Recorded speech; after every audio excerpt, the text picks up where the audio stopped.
Elephant Man Podcast Network, grown man conversations dealing with elephants in the room.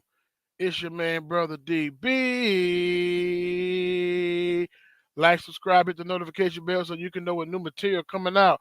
IG Elephant Man _ podcast, Facebook, hit the / Elephant Man Podcast, Twitter / Poster Boys, hit the Paleo Hebrew at the top right or the bottom right corner of your screen, whichever one you see. And also TikTok, subscribe at Elephant Man 219.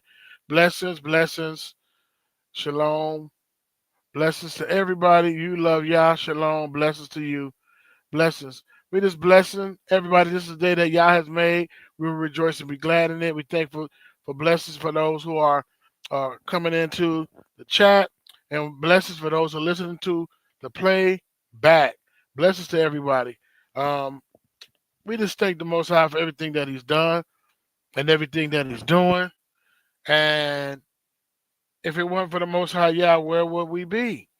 Seriously, as a whole, as a nation, as people, where would we be? Right? We have to cast down every imagination that exalts itself against the knowledge of Yah. We have to be slow to speak, be slow to react, and listen for the voice of the Most High Yah. We have to listen. We have to listen. We have to listen. We living in perilous times, and we living in times that does not honor the Most High Yah. So we got to make sure we stay on point with the Most High Yah. And we just thank the Most High for everything that He's done, everything that He's doing. Right? Even though it's suspenseful, even though it's scary sometimes, well, not scary, but it'll be like, man, what's next? It's always something new. But it's going to plan. Nothing happens without His hand or without His permission. And we really be on that thy kingdom come, thy will be done. Right? His kingdom come, His will be done. We really, really be on that. Thy kingdom come, thy will be done. So uh we getting back to Him being the king, right? His king, His kingdom, right? His monarch, His kingdom. Um as opposed to having a king over us. I'm gonna go back. Last time we opened up this, we was talking about 1 Samuel 10, um, and people were fretting. This is how the nation of Israel wanted a kingdom and a king like all the rest of the nations. I'm gonna continue on that. Touch a little bit from 1 Samuel 10, and then go to 1 Samuel 12. All right. So 1 Samuel 10. This is when if y'all caught last week's show, it's not the same show, but if y'all caught week before last show, I'm sorry, we talked about Samuel, the prophet Samuel, and the Philistines was trying to get up on um, and destroy the nation of Israel, right? And the nation of Israel, they didn't have no physical king to this point, right? They had prophets, they had judges, they had different things like that, but they didn't really have no physical king. So they went and told Samuel, we want to have a king over us. We want to have our own king. So I'm going to go ahead and read 1 Samuel 10 and 17. And Samuel called the people together unto the Most High to Mizpah, and said to the children of Israel, thus said the Most High Yah of Israel, I brought you up out of Egypt and delivered you out of the hand of the Egyptians and out of the hand of the kingdoms and of them that oppressed you. It seems like this is the same thing that goes on even today in modern day Babylon. And ye have this day rejected your Abba, who himself saved you out of all your adversaries and your tribulation. Abba Yah always looks out for us. He's in covenant with us. Today is taught the replacement theology that the predominantly Gentile church has replaced Israel when it comes to covenant. So they believe that the new covenant and I mean all are saved, right? Those who come to Him, um, but it's not a new covenant to the point where I'm gonna get rid of Israel and start over with the predominant Gentile church, who is more assimilating to the culture and more wicked than Israel, or if not equally wicked. But they got an immunity system because they just said the sinner's prayer, and then they could do what Israel did, but don't get what Israel got back in the day. That makes no sense.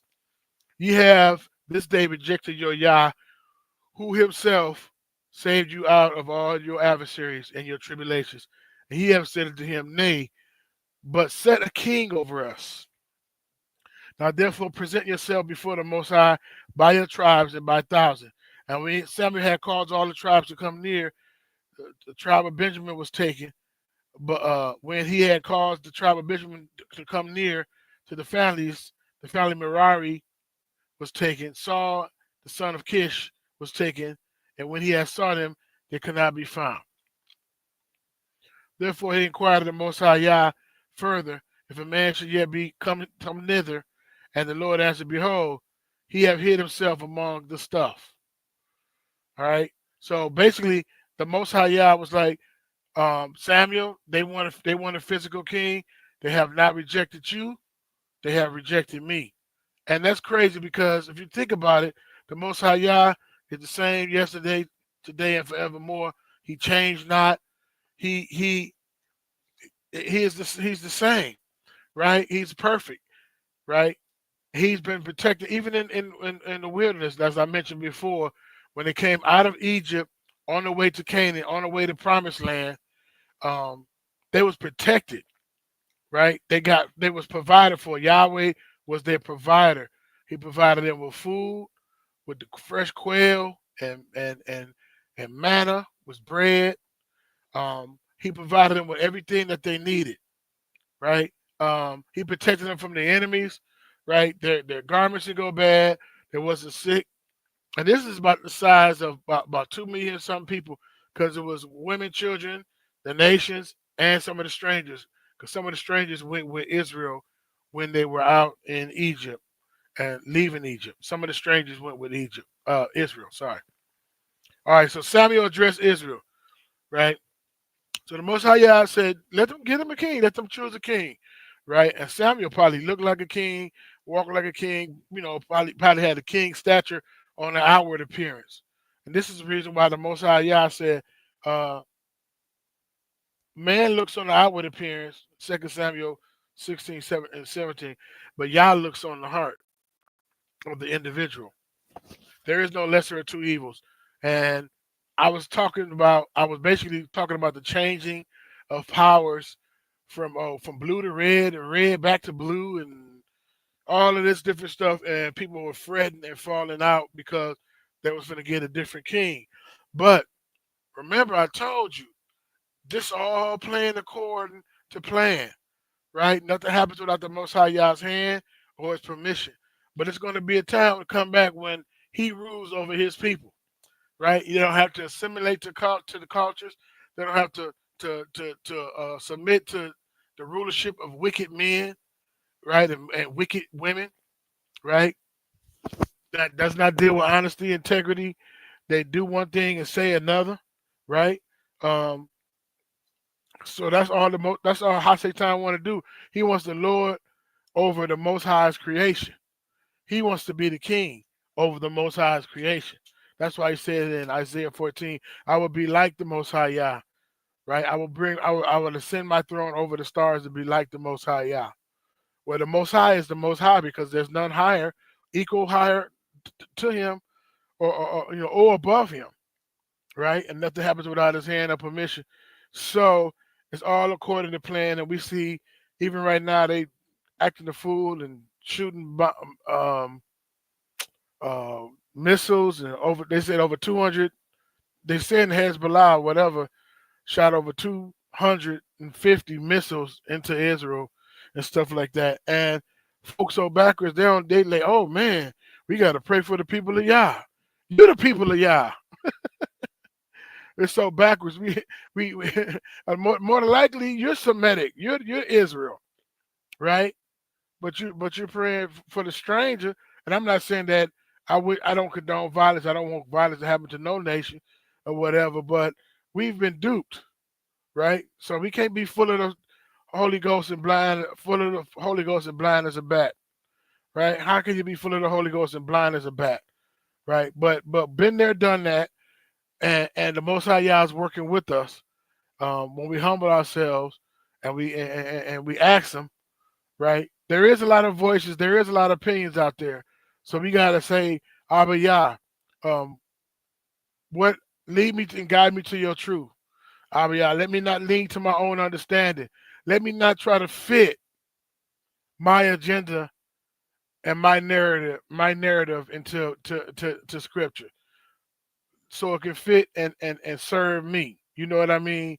The tradition of men has been passed down, and as long as you do that, you're a submitted man or woman of Yah. But the moment you stop doing that, then you are rebellious, you're stiff necked, you're private interpretation, you're everything but a child of the Most High Yah. All right, so Samuel addresses Israel, right? Because it said, Abba Yah, like, no, go get them a king. Let them have a king. They want to be like the other nations. And this is another part that happened too that was very interesting. Abba Yah kept the Philistines off of Israel. The Philistines had a pretty tough army, but he kept them away from Israel. And it said, while Samuel ruled, it was peace. Right? The rest of Samuel's days while he was elder, it was peace. Because a lot of times the king will go to battle, the king will go to war for you, to go to war with you, alongside you. And so Israel, like, we ain't got no king that go to war with us and alongside us. But little did they know they did, right? They had the Most High Yah. And even today, Israel, we have a king that goes to war for us, right? It said Emmanuel, Yah is with us. Emmanuel, Yah is with us, right? El Gabor, he's the terror. He's the Abba of war, right? He's the El of war, El Gabor. So we got a guy that comes to us, but we have assimilated to the culture. We love Babylon, right? We don't want to see nothing happen to Babylon, right? But if we preserve Babylon, thy kingdom come, thy will be done can't be in reality, right? Now we don't hate nobody and we don't want destruction upon nobody, but according to scripture, it has to take place. And so his kingdom come, his will be done. Right? All right. So first Samuel 12. Samuel addresses Israel. Samuel said to Israel, behold, I have hearkened to your voice, and that ye said unto me, and have made a king over you. So they gave Saul king over them. And now behold, the king walketh before you, and I am old and gray headed, and behold, my sons are with you, and I have walked before you from my childhood until this day. Right? Because mom Hannah brought him to the prophets, and that's when the school of prophets started back up. Behold, here I am, witness against me before the Most High and before His anointed. So he asking questions like like we haven't taken care of you guys. So he said, whose ox have I taken, or whose ass have I taken, or who have I defrauded? Whom have I oppressed? Or whose hand have I received any bribe to blind mine eyes wherewith I will restore it to you. So he basically said, yo, if you find out under my leadership, Samuel, my cabinet, you find out if under my leadership was foul, I'll restore it to you. I'll restore it to you. And they said, thou hast not defrauded us, nor oppressed us, neither have they taken aught in any man's hands. Then he said unto them, the Most High is a witness against you, and his anointed is witness this day, that ye have not found aught in my hand. And they answered, he is witness.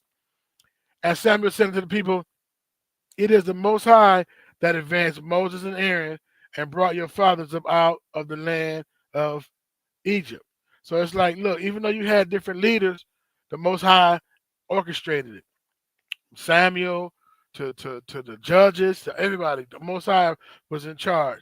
Now therefore stand still, that I may reason with you before the Most High of all the righteous acts of the Most High, which He did to you and to your fathers.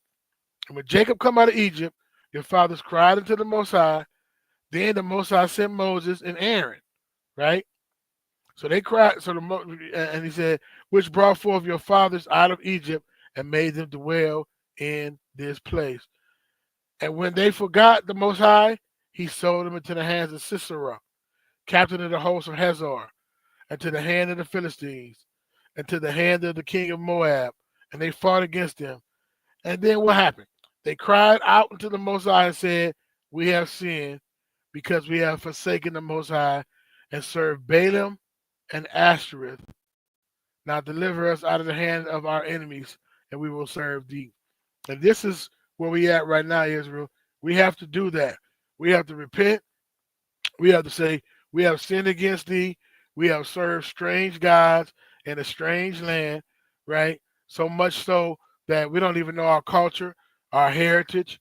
We serving all kinds of gods other than our El, right? But now deliver us out of the hand of our enemies, and we will serve thee. And as long as it's comfortable, as long as we like Babylon, then we're not gonna cry out. So it should get interesting real quick. And I'm not saying that to bring no fear, but when we cry out, we've cried out so many times throughout this whole history book. This is our history book. I think what happened is it's a form of godliness. It's a people that have a form of godliness, but deny the power thereof. Took the book, gleaned off some of the stories, and taught it back to us. Told us what's important, what's not important, changed the characters up, right? Put Gentiles in places that Gentiles are not supposed to be, right? Came up with seminaries and came up with all these things, and now we look and sound and walk and talk and act like them, and we got away and from the Most High Yah, right? We abuse grace, right? You can hear it today in churches. They abuse grace, they abuse it, right? And it's an Aleister Crowley doctrine. Aleister Crowley believed in do it thy will. Even songs subconsciously it say, it's your thing, do what you want to do. I can't tell you who to sock it to. Now it's a groove. You're like, oh, okay, that's groovy. Well, the 70s or whatever. But it ain't your thing, right? It's supposed to be as unto the Most High Yah, right?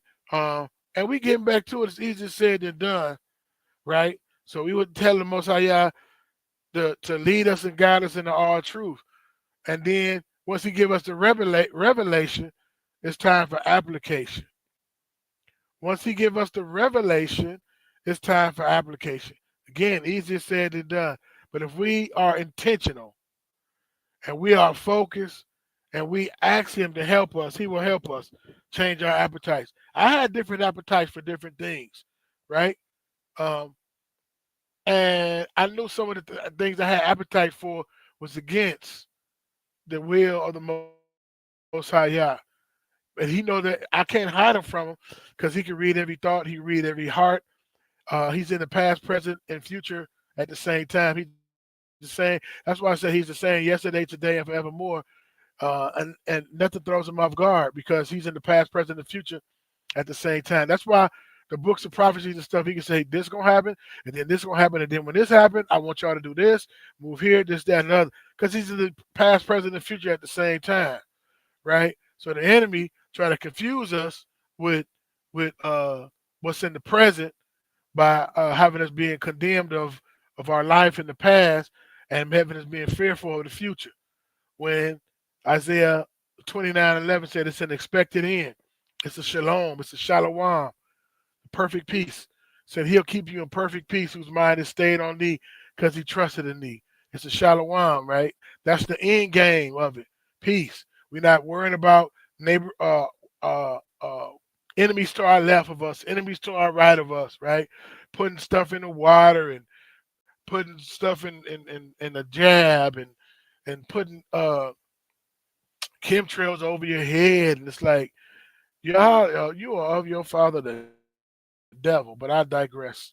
I'm staying on this. But I'm just like, why would you want to hurt another human being that's made in the image and likeness of Yah? Because you are possessed and you're filled with the devil, right? And then you got some gatekeepers that's selling their soul to the highest bidder just for a little bit of few Captain Crunches. You know what I'm saying? That don't make no sense. Why would you sell your soul to the highest bidder and sell out your people? I rather instead of eating steaks with snakes, I'd rather eat bombs with crumbs with bombs. I know that sounds crazy. Instead of eating steaks with snakes, I'd rather eat crumbs with bombs. He gonna be like Brazil crazy. But but that's the way we need to be, right? Creating me a clean heart. Get me ready. Get me ready. I want to be ready. I really want to be ready. I don't want to be at ease in Babylon. Let's say even Zion. Let's say at ease in Zion.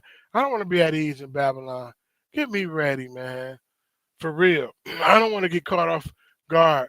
It said he gonna come like a thief in the night. Not that he's trying to trick us or surprise us or sneak up on us, but it's because people are asleep that we won't be aware of the enemy's devices. We won't be aware of the enemy's devices.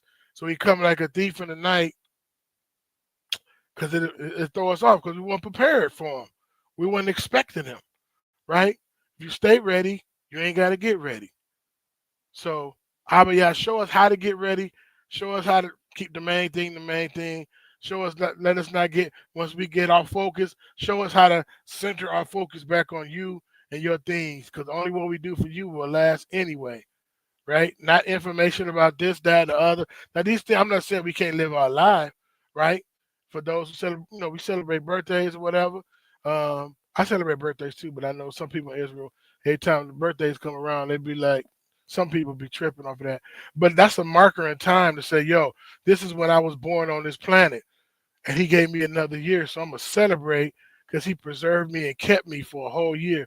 But nevertheless, um, we have uh, just graduation parties and open houses and vacations and marry and kids and grandkids. And you live your life.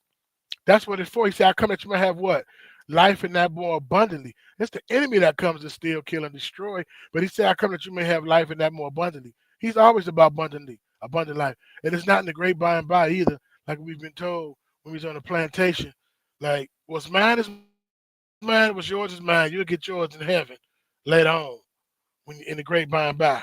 But until you get there, go ahead and pick this tobacco. Like, oh, what? Anyway, I'm gonna chill out. All right. So 1 Samuel 12 and 10, they cried to the Most High. We have sinned because we have forsaken the Most High and served Balaam and Asherah. See, that's half the battle. It's 1 Samuel 10 and 12. When we can acknowledge it and not justify it. They said they cried out. That's humbling. That's repenting. And then they know exactly what was going on, as opposed to like, I don't know what's all these. I don't know why it's going crazy like this. They said in Revelation how people was shaking their fists towards heaven and blaspheming, cursing heaven. They don't know what's going on. I don't know why I'm getting done. You feel what I'm saying? But they knew this is good because we can ask for repentance and forgiveness. Um, Sometimes we don't know. Don't justify it. Don't operate out of pride and justify it. Right? Say, yo, Abba, show me me. Start with the man in the mirror. I ain't gonna start singing the Michael Jackson song, although that song's pretty tough. I ain't gonna cap. He got off on that song.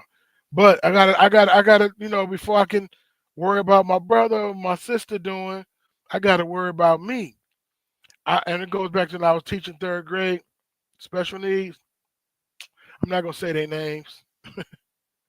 And one kid was we in a small group, and one kid like, Coach B, Mr. B, so and so ain't done with his paper. He not doing his work. And so I would look at his paper And it's like your name not even on your paper because you're too busy worrying about him not doing his work. You're not doing your work. You do your work, right? You do your work. Don't worry about him. He would do it so many times and it just tickled me so bad. Like, dude, you so worried about him not finishing his work. Your name not even on your paper. At least he got his name on his paper, right? So I digress. So let's go to verse 11. And the Most High sent Jerubbaal and Bendan and Japhthan and Samuel and delivered you out of the hand out of the enemies on every side, and he dwelled safely on every side. The shalom, the perfect peace, the shalom. He delivered you out of your enemies on every side. We got enemies everywhere. We got frenemies. We got all kind of stuff, right? We sometimes we are enemy against our own self when we know to do right and we don't do it. What it said in Romans 7 and Romans 8, that what I seek to do I don't do. That which I seek not to do I do. Right? We are enemies amongst ourselves, but it's a good place to say, yo, it's me standing in need of prayer. It's me. It ain't them. It's me. Show me. Show me what I need to do, how I need to do it. Right? And then I can avenge your obedience when my disobedience is when my obedience is fulfilled, right? The king confirmed. And when ye saw that Nashon the king and the church of Ammon came against you, ye said unto me, Nay, but the king shall reign over us, when the Most High was your king. And the point that I'm getting at right here, 1 Samuel 12:12. Somebody put that in the chat. 1 Samuel 12:12. You already got a king. Like we were set. Like when you covet, when you're blind and don't know what you got, you don't know what you got until it's gone. And that deals with people too, right? You don't know what you got. You covet and you blind and you don't, man, the grass looks green on the other side of the fence till you go over there and see that it's spray paint on brown grass. Like, hot dog, I thought the grass was green on the other side of the fence, and this ain't nothing but some dried up brown grass with some green spray paint on here. This turf. That's why it's so perfect and green, because it's turf. They don't deal with what I got to deal with because it ain't real, it's artificial. So it's like, man, Israel was acting like there was in a deficit because they didn't have a physical king like other nations. They didn't have a physical king like other nations. And so we assimilated to the culture so much that we red and we blue again. I'm not saying don't pull a ballot, don't vote. I'm not saying that. I'm just saying whatever the outcome is who they groom to do the next thing, right? They have to destroy everything in order to reset and build it back up. Because I'm pretty sure it's somebody on the blue side that's incredibly intelligent. And it's somebody on the red side that's incredibly intelligent, first of all, if they did it like that, if that was the leader of the free world.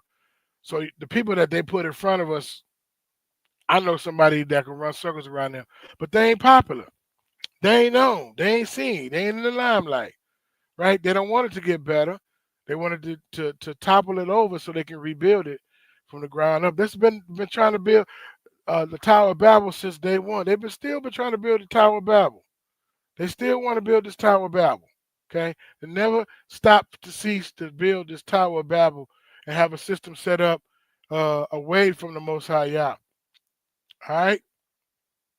So, but they don't want those no good people to come in there. They want to pick the worst. That's why people say, "Well, it's lesser of two evils. It's my duty to pull it back." And then the electoral college. You got to remember the electoral college. And then after all of that, the unseen hand. I know people go, "Oh, you went to conspiracy theories, the hidden government behind it, blah blah blah." Yeah, it's a group of folk. Ain't nothing moving until they say it move. You can talk as tough as you want to. If they say it ain't moving, it ain't moving. Trust and believe. And you don't see them on no TV. It ain't no Bezos. It ain't no Monk. It ain't no Trump. It ain't no these folk. This unseen bloodline. These folk, you don't see these folk on TV. You do not see these folk that run what's really going on, right? 13 bloodlines, 9 unknown men report to 7 principalities. 13 bloodlines, 9 unknown men report to 7 principalities. With Hasatan being their chief cornerstone. So anyway, let's go back to 12, 13. So now therefore, behold, the king whom ye have chosen and whom ye have desired, and behold, the Most High have set a king over you. If he fear, he said, look, I ain't tripping. Y'all need a physical king. Y'all can have one. But, okay, if he will fear me, and fear the Most High and serve him and obey his voice and not rebel against the commandment of the Most High, then shall both you and the king reign over you continually. Follow the Most High your Yah. But if he will not obey the voice of the Most High, but rebel against the commandment of the Most High, then shall the hand of the Most High be against you, as it was again against your fathers. Now therefore stand and set this great thing which the Most High has done before your eyes. It is not wheat harvest today. I will call the Most High. He will send thunder and rain, that it may perceive and see that the wickedness is great, which ye have done in the sight of the Most High, and asking for a king. So Samuel called unto the Most High, and the Most High sent thunder and rain that day, and all the people greatly feared the Most High and Samuel. Verse 19. Well, let's stop right there. So basically, it's gonna get back to the Most High. The unseen king rule is going to rule and reign, right?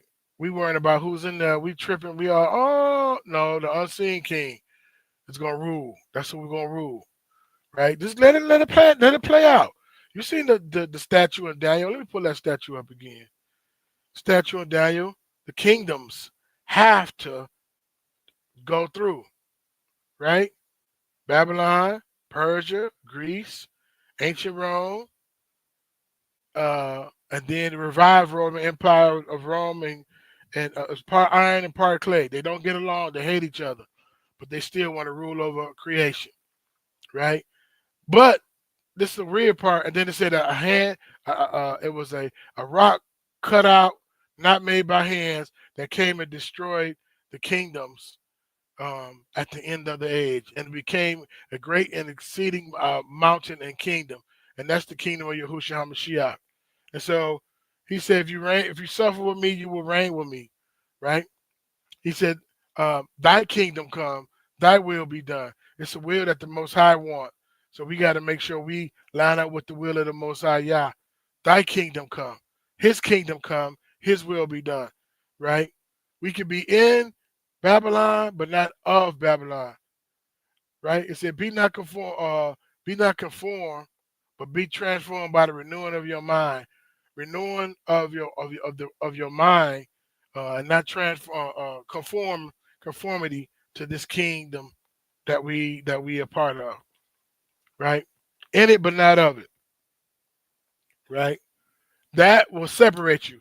When you become in it, but not of it, people will misunderstand, because they want to put you in the category. But if you say, no, for y'all live, for y'all die, after me and my house, we're going to serve the Most High, then they got to put you somewhere, right? They're going to have to put you somewhere, right? So that's the whole purpose of everything. And then when Yahushua came on the scene, he came on the scene for the short amount of time that he was on the scene. It doesn't even talk about his upbringing or nothing. It don't even talk about it. It talked about when he got left, and when he was 12 one time, then it was quiet again, and then he came on the scene. I mean, then he turned the water into wine, and what was that? John 2, right? And so they were Israel back then was oppressed by Rome, and they was like, bet he's here. The Mashiach is here. And he gonna overthrow Rome. He gonna set up his kingdom. They didn't really understand. So he didn't do that the first dispensation of time. And they was like, man, that's why some fainted. Like this man, this might not be him. Because they seen what Rome did to him. Well, not what Rome did to him. He said, no man, take my life. I lay it down. So they seen what Rome did to him. They on public display, right? They did him really, really bad, right? Cat of nine tails across the back, 39 times, save one, piece from inside, blood and water coming out, smashing the crown of thorns on his head, and just humiliated him. When we see pictures, we see a little cloth out of respect, but they was hung up there uh, with straight bare naked, right, open before the open shame, and before everybody. So then I was like, oh man, that might not have been him. Okay, but no, he healed the sick, he raised the dead, he cast out devils, right? He's calmed the storm. You read the stories, you read the words in red, right? He restoring different things, right? He didn't have no ulterior motive or no other agenda, but thy kingdom come, thy will be done. See, if you got an ulterior motive or a hidden agenda, then you're going to hijack the faith, and that's what happened. Even to this day, they hijack the faith, right? Um, and they're like, "Oh, I'm gonna vote for the lesser of two evils." Oh, it's just so terrible for abortion. Yeah, abortion is bad, but once they get old enough and talk back, shoot them dead in the street is bad too. We're the programs for once they get of age, right? We okay because that little cute baby gonna grow up and if the pops ain't in the house, then he gonna grow up and they're gonna be something else, right? And now you want to shoot him and kill him in the street. Well, I thought you was all for life, pro life. Pro life is not just stopping the baby. That's a political thing. Now I am for pro life because everybody that's is made. Well, I don't say everybody because I believe in the serpent seed, but there's some that are made in the image and likeness of Yah, right? Majority made in the image and likeness of Yah. Um, so since they made an image and likeness, yeah, no, they should have a chance to live. And I know we got the rape thing and all that, and I don't want to go down that slippery slope. But the point I'm making is, we're gonna get out of here in a minute. The point I'm making is it's life, right? Oh, excuse me, I had to sneeze. Life and that more abundantly, abundant life. Not in the great by and by, but right here and right now. But if you got a ulterior motive, like, oh, these people religious. I'm finna run some religious game on them. Right? There's some slicksters out there, some pimps. That's for filthy lucre, right?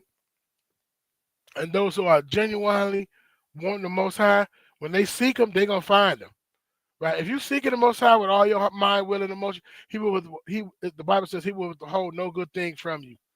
If you're seeking, you're gonna find Him. Now, some of the stuff you find out, and it's not gonna line. Some of the stuff is not gonna line up uh, with church culture. It's gonna throw you. It's gonna mess you up.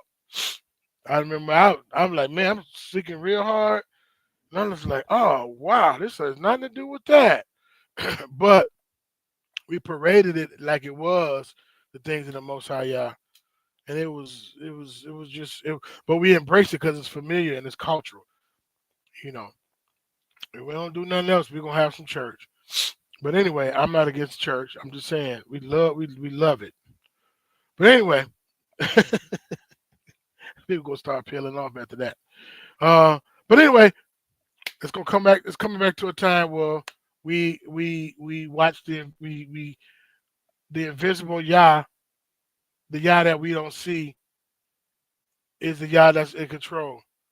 We don't see him, but he's not. He's a present help in a time of danger, and we need him, and we gonna need him, and we're gonna have to cry out to him. That's a worship to cry out to him. Oh wow, let's got something in my nose. I'm gonna get off of here. We gotta cry out to him. That shows humility and be leading out to our own understanding. In all our ways, acknowledge him. He will direct our path. He will lead us and guide us into all truth. So before I get out of here, Charles West. Shalom, brother. Shalom, brother. Dang, what's going on with my nose? They are definitely using unqualified folks on both sides to ensure that things is torn down so they can build it back up. Yeah, absolutely. Shoot, I like, man. These are the people you got. No, there's some people that's smart, man, with some serious solutions. I remember when the wrestler Jesse the Body Ventura was trying to run. He had some interesting points. Like, that's pretty good. And then he started telling too many of their stuff, so they put him out. They're like, nah, bro, go do something else. Be good on you. We thought you was gonna behave like Schwarzenegger. Ruhama, shalom, blessings to you. 1 Samuel 12:12. Yes. Praise the Most High Yah. Calvin Eldris, shalom, blessings to you. Blessings to you. Praise the Most High Yah. We thank the Most High Yah. DeWitt, shalom from Indiana. You already know, brother. All day, every day. Shalom, my brother. You love Yah. Blessings to you always. Yeah, so yeah, we in here just chewing the fat, and we thank the Most High Yah for everything that He's done. Yeah, they did reject the true King, but that's what the enemy come. He come to make you think you at a. He got to tell you that you at a deficit. He got to show that you got to make you think that you at a deficit. Even in the garden, it's like, man, y'all can eat freely eat of every tree, but you can't eat the knowledge of true God, knowledge of good and evil, because He know that you're gonna be like Him. They already was like Him, right? Genesis 1:26-27. They was in the image and likeness. They had everything. They weren't even thinking about it. They were just like, cool. But now it's like now they looking at that tree, man. I'm I'm lack something. I'm in a deficit, right? That whole scarcity. Abba Yah is abundant. Abba Yah is abundant. That's one thing I found. If I don't know nothing else, Abba Yah is abundant, right? We stay away from it because of religion and money coming to me and all that stuff. But you need to pay your bills, and you're blessed to be a blessing. And they got this fiat currency or whatever you use, whether it's cryptocurrency or money or gold.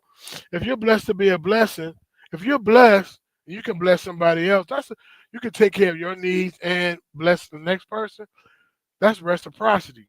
You can start a reciprocity in there by helping somebody else out, right? That's how it's supposed to be.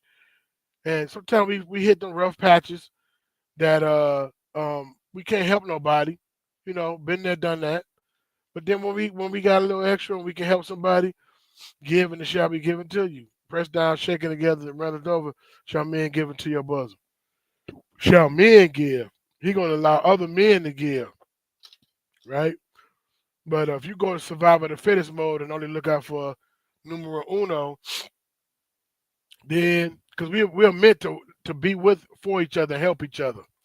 Not always monetary, but it includes monetary. We are called to help each other out, right? Um, that reciprocity is very powerful. So some people have network. They have a strong network, and it's not so much of a network, real affluent, but they're real strong in networking and people. But anyway, I just think that it's going to get interesting.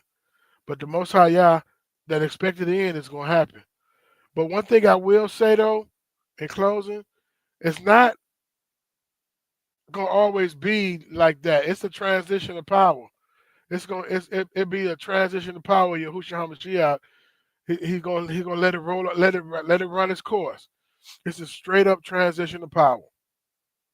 Straight up transition to power. It's not gonna be like that always. Remember, Nebuchadnezzar's grandson having a party. They feeling good. Man, we on top. We in control. Man, go get some of them vessels that we took from Israel. Go get some of them glasses and some of those different some of them artifacts and stuff out of there. Man, they're having a good time. What happened? Hand right on the wall. Meeny, two arcs, and I forgot how to say it, but that was it. That's it. When the most I say is that's it. That's it. Your weapons ain't gonna help you. Your AR-15s, your nukes, your subs, all that's not gonna help you. Your chariots, some may trust in chariots, but the modern day chariots is the tanks. But we gotta trust in Abba Yahuwah. He'll make all them tanks sink right in the sand. He's terrible. He open up the ground and destroy all that stuff. Right. So we want to be on his side. It said, "Fear not the man who can destroy the body, but fear him who can destroy the body and have the ability to cast the soul into hell." All right. So I'm gonna get on off of here. Shalom. Blessings to y'all. Stuff is coming up for 2025. We're gonna have a good time. Um, We're gonna have some more interviews. If you haven't got Bishop Moray Brown's book, "Waking Up in America," I'm telling you, it's amazing. I'm on chapter 4.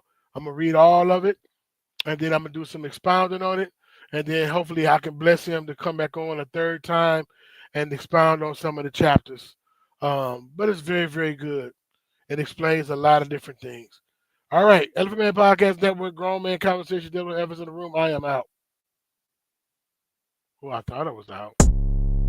Perfect.